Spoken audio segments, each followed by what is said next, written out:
I is only an 8-year-old boy, but I is growing a splendid bushy beard, and all other boys is jealous. Could you imagine having a big bushy beard? Joshua or Joseph or Jesse? Probably not Suji. I is able to jump out of any high window and float down safely. Ooh, it'll be like being Superman. I has a pet bee that makes rock and roll music when it flies. Boom boom ch boom boom ch boom boom ch boom boom ch boom boom ch boom boom ch. Ooh.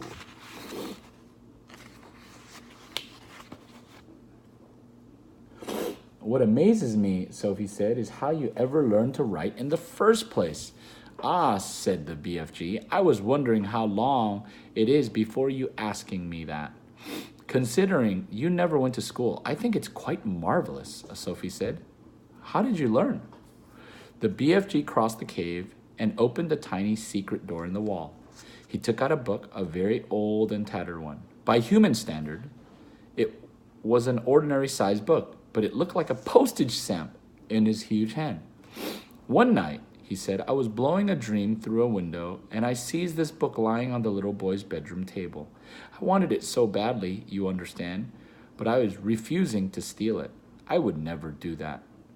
So how'd you do it? Sophie asked. I borrowed it, the BFG said, smiling a little. Just for a short time, I borrowed it. How long have you had it? Sophie asked. Perhaps only 80 years, the BFG said. Soon I shall be putting it back. And that's how you taught yourself how to write, Sophie said. I is reading it 100 times, the BFG said, and I is still reading it and teaching new words to myself how to write them. It is the most scrumptious story. This is the size of the book. Look at that, BFG's hand. Sophie took the book out of his hand. Nicholas Nickleby, she read aloud. By Doll's Chickens, the BFG said. By who? Sophie said. Just then there was a tremendous noise of galloping feet outside the cave. What's that? Sophie cried.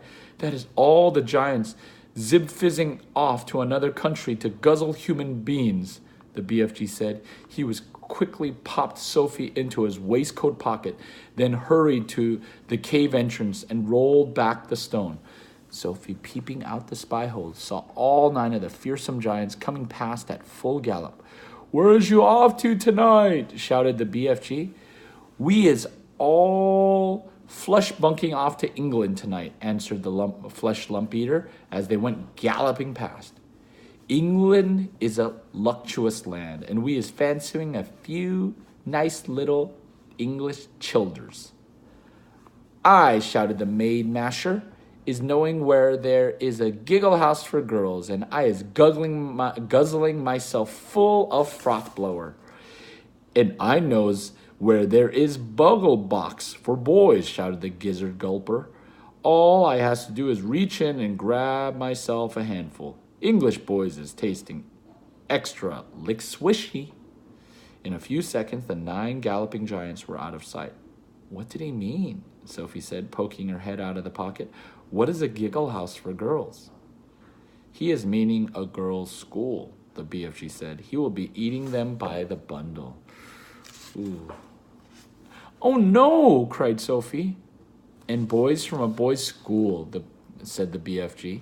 It mustn't happen, Sophie cried out. We've got to stop them.